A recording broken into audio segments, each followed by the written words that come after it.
So thanks once again for dropping by the channel. If you like the content, if you're new to the channel, please hit subscribe, share the video if you enjoyed it, if you felt it was useful. Now let's get into this. So, we are we're about 2 months removed from Deontay Wilder versus Tyson Fury, the rematch.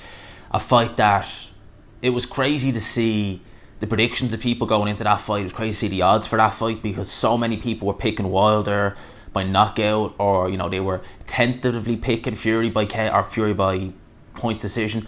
No one picked Fury to walk straight through Deontay Wilder and beat him the way he did. And obviously in the wake of that, we heard it all from Deontay Wilder. We heard, that he had a bad camp. We heard that the suit he wore weighed him down and he pretty much lost his legs before he even got in the ring. It's a bit like that scene out of The Simpsons. If you ever watch, and I'm bringing this episode, if you ever watch the episode of like Homer becomes a boxer, we're telling him to visualize how to win a fight, and all you see is him and his imagination, and it's like, yep, his opponents had some kind of condition just before he could step into the ring. That's how Homer won. It's a bit like that. Then we're hearing, after about a month's silence, he comes out and says that he had a bicep injury. So we're hearing a lot of things from Deontay Wilder, and to me it was kind of like, right, how is he ever going to learn if he just won't accept it, if he won't accept the fact that he was beaten by the better man on the night. But lately we've seen and heard things from Deontay Wilder that in some ways I can get it, when he says that Tyson Fury, he ain't the champion until he beats him in the trilogy fight. Well, Tyson Fury is the champion, but yes, Deontay Wilder, he has that fight. I don't think anybody picking Deontay Wilder to win that fight, but he still has the opportunity. And what I was liking to hear is that Wilder said that he was going to get a couple of people out of his team. We heard George Foreman, in the wake of Deontay Wilder's loss, Tyson Fury, come out and essentially offer a helping hand to Deontay Wilder to bring him along. And we've heard that Deontay Wilder's actually made contact with George Foreman on that. Now, when people look at George Foreman, they think, okay, someone who was a bit similar to Wilder, very crude, massive puncher, but very crude. The way he throws his shots, the way he did everything was a bit all over the place.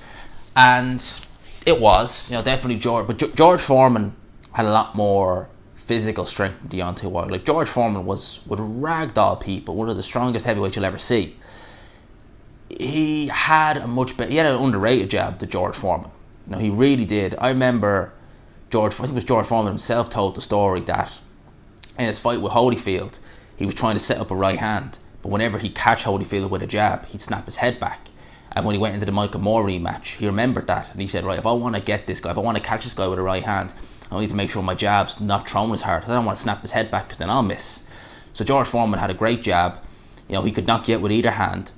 And, they were both clumsy, but, definitely Foreman, he didn't rely on his awkwardness and his athleticism as much as Wilder does. Definitely not. So there's some similarity there, but in some ways there isn't. But the fact that Deontay Wilder is thinking outside the box, he's looking to bring people in, he's saying to himself, he's basically saying to the world that, look, Fury, yeah, he's beat me in this fight, and look, obviously he realistically beat him in the first fight, but we have a rematch, we have a trilogy fight coming up, we have a third fight. He's going into that ready to be the best Deontay Wilder he could be. Okay, so with Deontay Wilder, allegedly, and I hope he does, moving things around in this team and changing things up, and I think George Foreman would be a good fit. I think that George Foreman, he's an unknown quantity, but at this stage, something like that might help Deontay Wilder. George Foreman, I do know that he's very much into the old style method of training, so like he would get you doing the hill runs, the chopping woods, kind of things like that.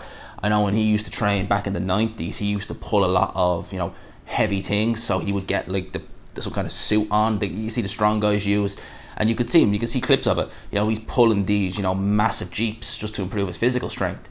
I think all that would it benefit Deontay Wilder in some ways. Now, obviously Deontay Wilder is more as someone who uses athleticism more than just brute force, but it couldn't discourage Deontay Wilder, definitely not. It couldn't hurt at the end of the day.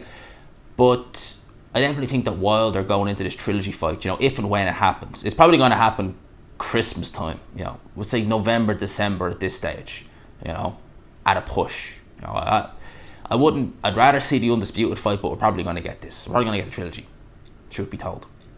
But at the end of the day, I just want to see boxing. I just want to see boxing, whether it's behind closed doors or not. I want to see boxing. Back on to Wilder.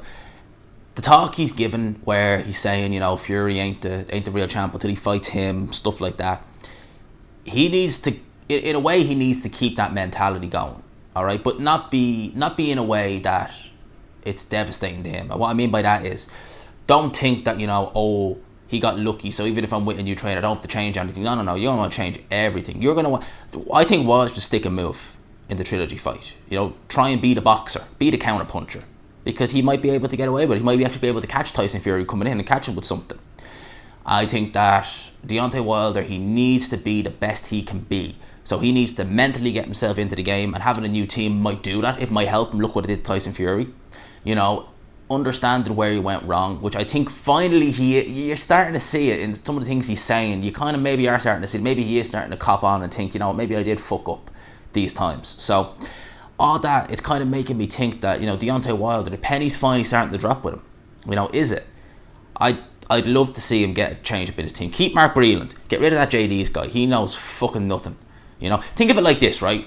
JD's trains Deontay Wilder's little brother, Marcellus, who's nowhere near as talented.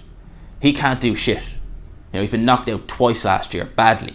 All right, he's with training with JD's, right? You how good a trainer can you be if you're sending pros into a boxing ring and they're women like they've never had an amateur fight?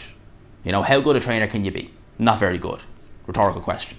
So that's why he needs to get rid of that guy and keep Mark Breland. And I think if he has the opportunity to work with George Foreman, I say take it.